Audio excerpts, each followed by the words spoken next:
Hello again, and welcome to another introduction to a Met free stream. We're so grateful for these to break up the evenings when you've watched everything you could possibly want to watch on Netflix.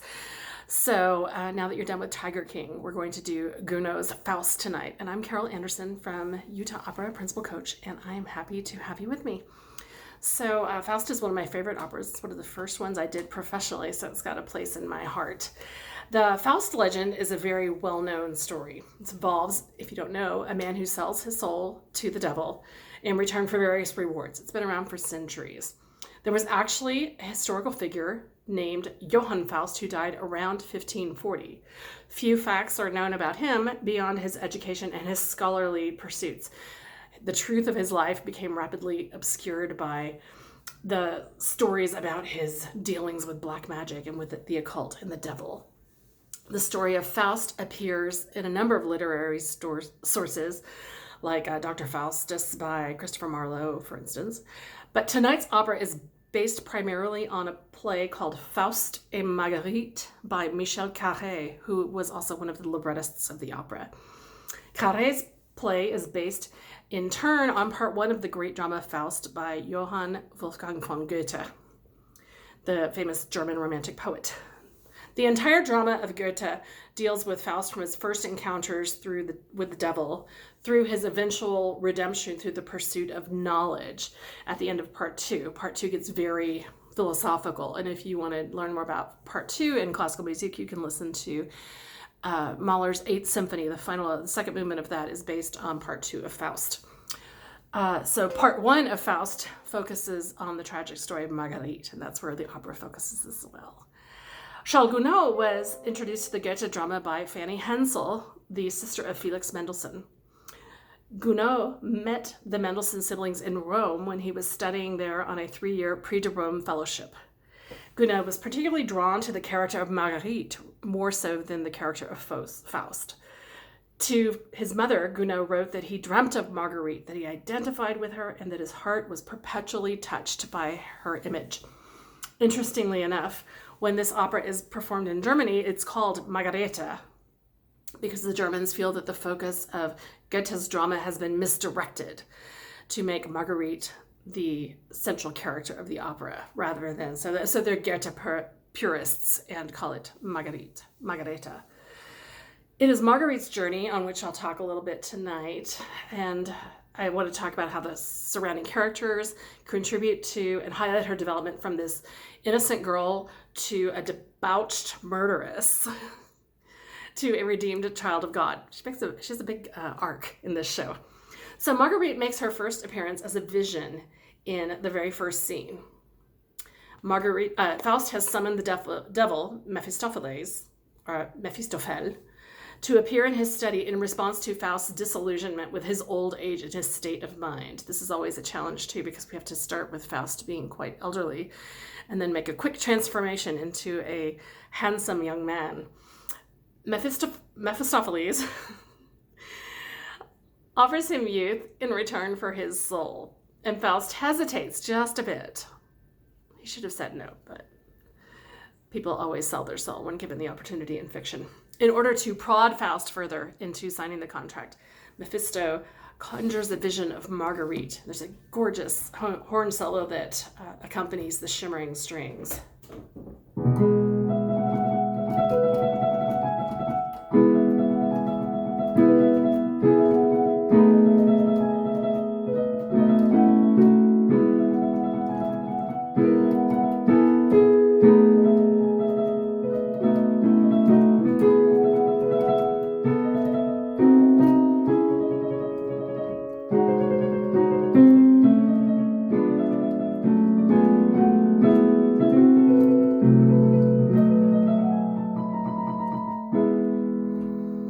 So Faust is enchanted by her beauty and her innocence, and he hurries to complete the bargain and regain his youth.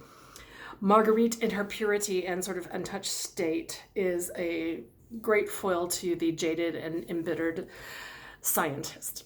So the next fair takes place at a kermesse, or a village fair. And this is the fun music of that, and this is where we get into the action proper.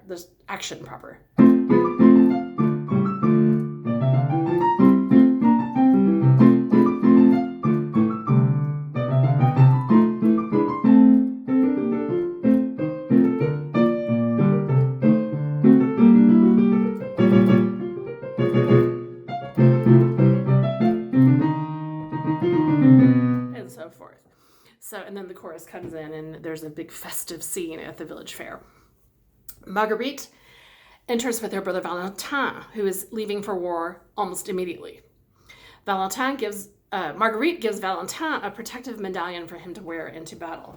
Valentin returns the favor by praying fervently and publicly for God to protect his sister while he is away gaining glory on the battlefield.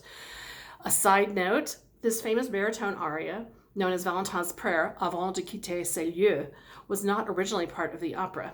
It was added for the first English language performance of Faust, with the opening text, "Even the bravest heart may swell," and then it was later translated into French. Valentin is a minor figure in the original drama, but the operatic role is expanded. And I don't have a score for this, but it's one of these baritone beloved tunes.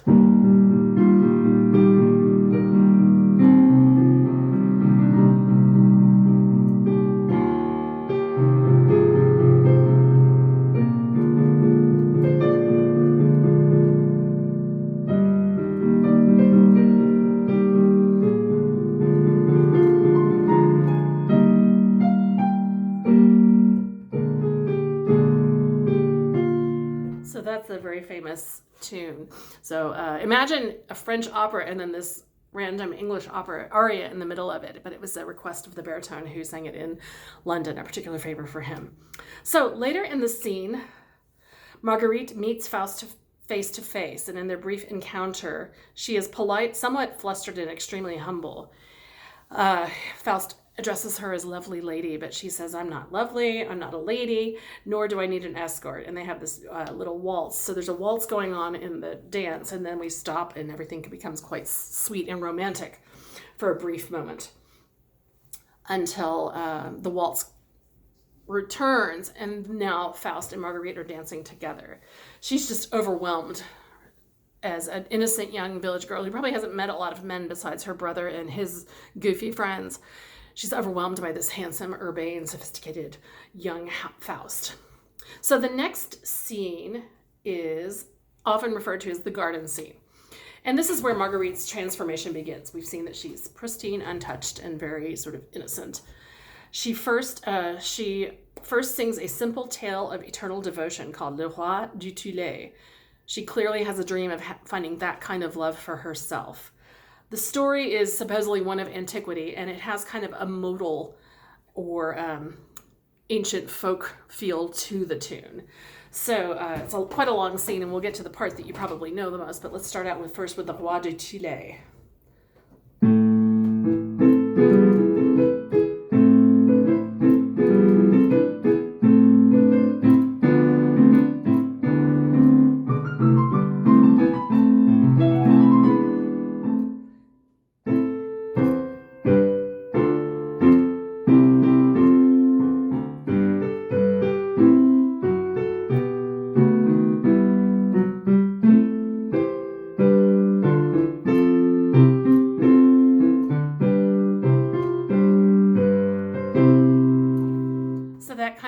Pizzicato, almost staccato accompaniment has that feeling of being almost a lute, something that you might imagine from the Renaissance. And then this idea that you don't do that, but you do the flat seventh instead of, which is a little more sharp and 19th century harmony as opposed to this something a little more ancient. So then, after this moment with the Roi du Tillet, she discovers this coffer of jewels that has been left by a mysterious admirer. She has never seen something like this. She's poor, she's simple, and she sees this fabulous array of jewels. And this inspires the famous Air de Bijou, or the jewel song of Marguerite. She imagines that she's a fine lady or a queen greeting her subjects. More than once in this aria, the mere words of the French text can't describe what she's feeling, and so she goes into wordless coloratura, flights of fancy. So you even start, when we get to the main part of the tune, we even start with just a trill, which is like a joyous vocal expression of excitement and wonder. And then she says, "Je ris de voir de me voir si belle en ce miroir. She's taken a mirror out and she says, I laugh to see how beautiful I am in this mirror. Is it you, Marguerite? Is it you? Tell me fast. No, it's not you. It's a queen. It's a daughter of a king. So she's having a lot of fun with this fantasy gift that she's been given.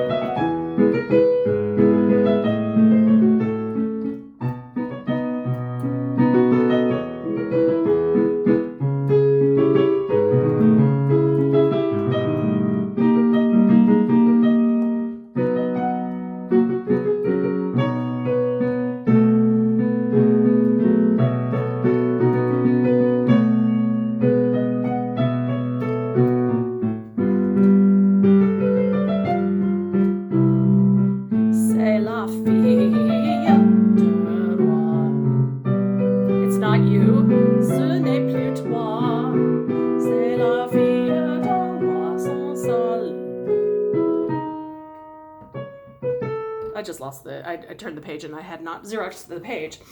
So, but you get the idea. Lots of lots of fun coloratura, and then she is thinking, well, I've got to figure out where this came from.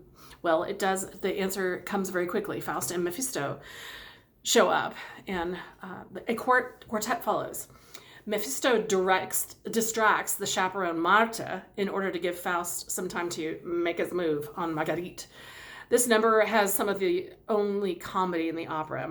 Martha is a mezzo-soprano or sometimes a contralto, and she's a funny figure. And so we have Martha and Mephisto kind of having a goofy courtship where Martha is a bit more of a woman of the world, and also she's not necessarily usually portrayed as attractive in the same way that Marguerite is.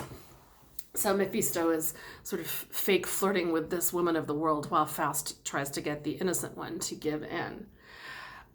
We learn here that Marguerite is all by herself, with the exception of Valentin. She only has Martha and Cybele, who is a young boy who has a crush on her, who is watching out for her as well as Martha while Valentin is gone. Because she has no family nearby, she's actually kind of available to Faust to have his way with no consequences. So he takes advantage of her innocent first stirrings of love to become involved with her. The final orchestral music of this act indicates that Marguerite has surrendered to Faust in the ultimate way as the two enter her cottage under nightfall. We've had this melody, I think, before, and it gets very exultant at the moment where she's saying, come in with me, I'm coming, and then he says Margarita, and then the last thing that happens is this act is some hideous maniacal laughter from Mephisto before we have, and he's like ha ha ha ha ha, and then rapture.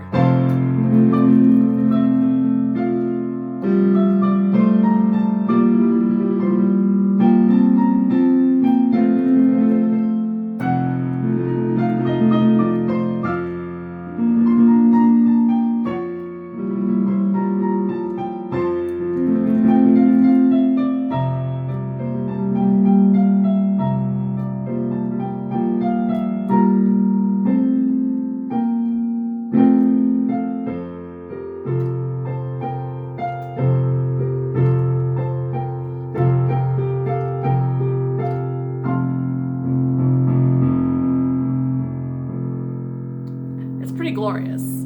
Actually, the whole orchestra is just involved, and then there's this amazing denouement.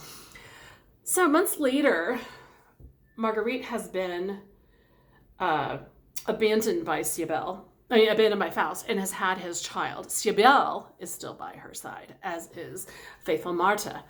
As she spins, she sings of the abandonment of Faust in the very famous Spitting Song, strangely it's called. And then we hear the chorus ladies backstage making fun of her and laughing. And so she's got a really unfortunate life going on. So Faust and Mephisto return to Marguerite's home after we've had, the spinning song. I'll play a little bit of the spinning song.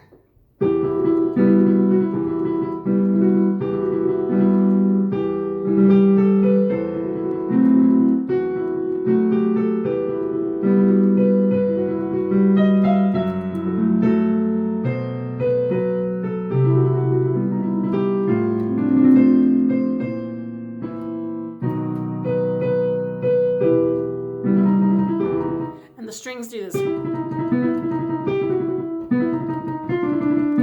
The is meant to be the whir of the spinning. The most famous spinning song, which is also Gretchen or Marguerite, is Gretchen am Spinnrade, which is based on the same material by Schubert. And in that case, this spinning, this round, this rotating motive is the spinning of the wheel as opposed to the humming of it in this case. So Goethe shows up everywhere, in art song, in opera, you name it. So, Mephisto appears, I gotta move forward a little bit, and sings a mocking serenade to Marguerite. It's all quite a bit too late to do much good, but he's gonna do it anyway. I'm sorry, I'm scrolling through my iPad. There we go. Yes, I found it, finally. So, Mephisto says, don't. He sings this mocking serenade where he's saying, "Don't let anyone in until there's a ring on your finger."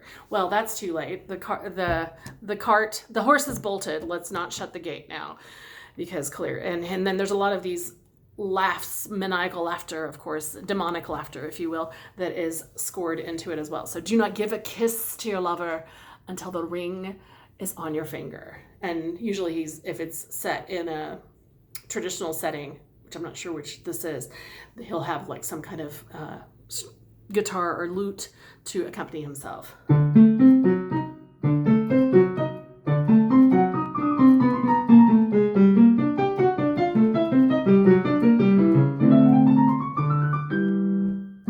then we have a recitative. And then when you get to the actual arias,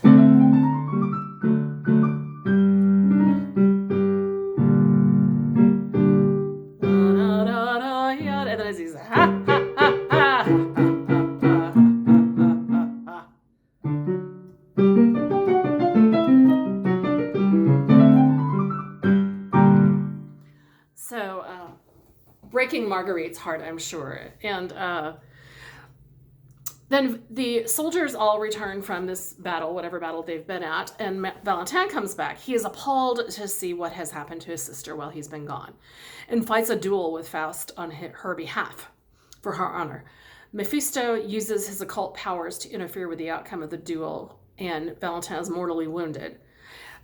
As often happens in an operatic death, it takes a while for the dying to breathe their last, and so they have ample time for a death scene of some kind.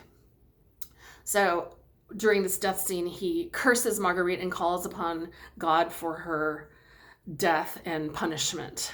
We shift then to the village church, where Marguerite has run to try to find comfort in this terrible situation. She begs God for forgiveness, but Mephisto is also in the church, tormenting her and building a terrifying hallucination. There are some amazing and interesting musical effects used to create this nightmarish atmosphere in which Marguerite finds herself. She can't find even comfort in religion, which has been the one thing that's been a consistent in her life. We have a backstage organ, and then we have, and it has a sense of ancient, looking backwards. It sounds a little bit with these polyphonic figures like Bach. I don't have an organ pedal, but it sounds a little bit like this.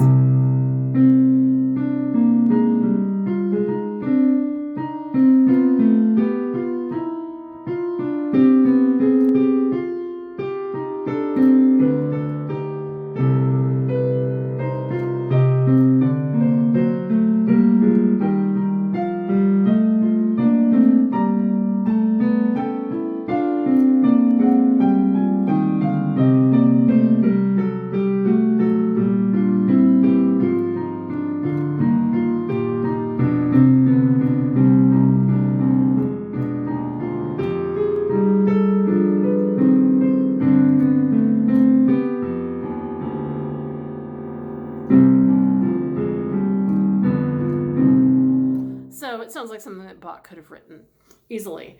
And then as she is having praying wildly, and she's saying, Dieu, quelle est cette voix? For instance, she hears Mephisto's voice and it's starting to make her insane. She says, what is that voice that speaks to me from the shadows? All-powerful God, what somber veil is descending upon me? And then we have a setting of the Dies Irae chant. It's a French translation. The Dies Irae is the Day of Judgment. And so it says, Quand du Seigneur le jour luira, sa croix au ciel resplendira. It says, on the when the Lord that one day will judge, his cross will shine in the air, in the heavens, and the universe will crumble. It's not a literal translation, but and it says geistlicher Chor in this German French version that I'm looking at. So that means spirit, choir of ghosts. And these chords that I'm playing are the choir a cappella, and then the orchestra comes in with these dramatic flourishes. So we have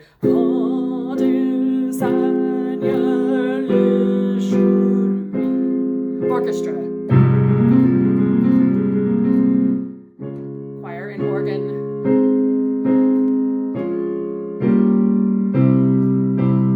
orchestra,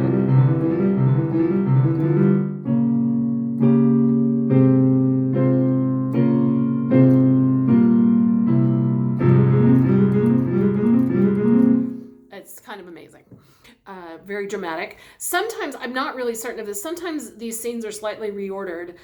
When I've done them, this church scene has always been after Valentine's death, but in the score that I was looking at, it's actually printed beforehand. So directors might make these choices. So if something's a little bit different in the order, don't blame me. That's actually just a thing that happens. There's also a ballet that's usually cut in many productions, but for instance, when we did it at Santa Fe Opera, we used the full ballet. It's a Walpurgis night, and there's a night, which is Sabbath and stuff like that. So Marguerite loses all sanity at this point. We end with her in the prison. Turns out she's murdered her own child in her madness, and she's being sentenced to death. Her death will take place at dawn of this night that we see her. In the original Goethe drama, Marguerite has actually killed both her baby and her mother. Mephisto and Faust arrive to rescue her. She hears Faust's beloved voice, but she thinks, because of her loss of touch with reality, she thinks she's just imagining all of this. She remembers all of the stages of the love affair she had with Faust. And so we have many of the same themes that happen in the first and second act come through. For instance, the waltz when they first dance together.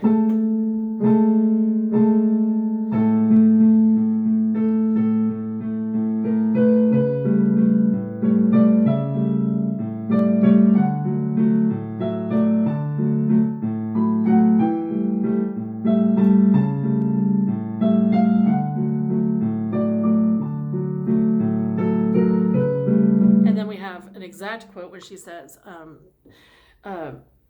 when Faust first said, permit me, if you will, to offer your arm to such a beautiful lady, my arm to such a beautiful lady. And we have an exact quote of her singing Faust's line.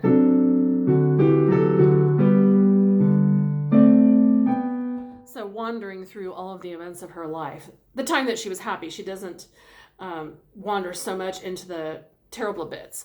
So then there's a stirring, amazing trio where Mephisto is saying, we've got to hurry, we've got to get her out of here. Faust is saying, come with me, come with me, come with me. And Marguerite is lost in reality, and she's just saying, pure angels, welcome, carry my soul to heaven. So she's begging for final forgiveness. And it's an amazing trio that repeats the same material a little bit higher as Marguerite gets closer to heaven. So this is just one iteration.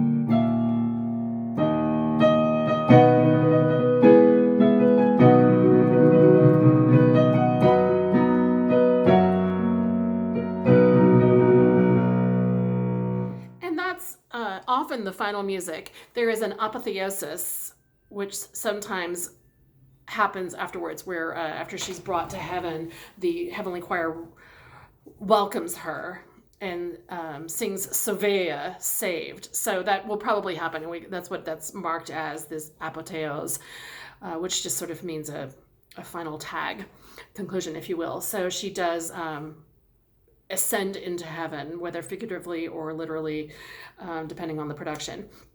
So anyway, that is a little journey through Faust and Marguerite's crazy arc. I mean, going from innocent and untouched to debauched, if you will, abused. I don't know how you want to describe it.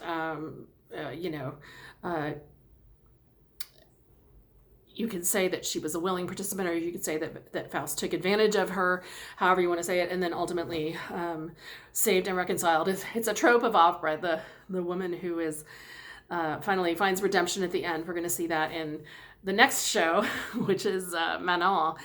Same thing, a woman who becomes fallen and then is redeemed. So I'm reading a book all about the roles of women in opera, so I look forward to discovering a little bit more of that. But anyway, thanks for joining me once again. I love to bring these introductions to you, and it's been a great way for me to feel that I'm getting out of my self-isolation. So thanks for joining. Thank you for supporting the Utah Opera, or whatever opera company is close to your heart. We appreciate it very much. We look forward to welcoming you back in the theater. Until then, please stay safe, take care of the folks around you, and continue to wash your hands. Have a great night and enjoy the opera.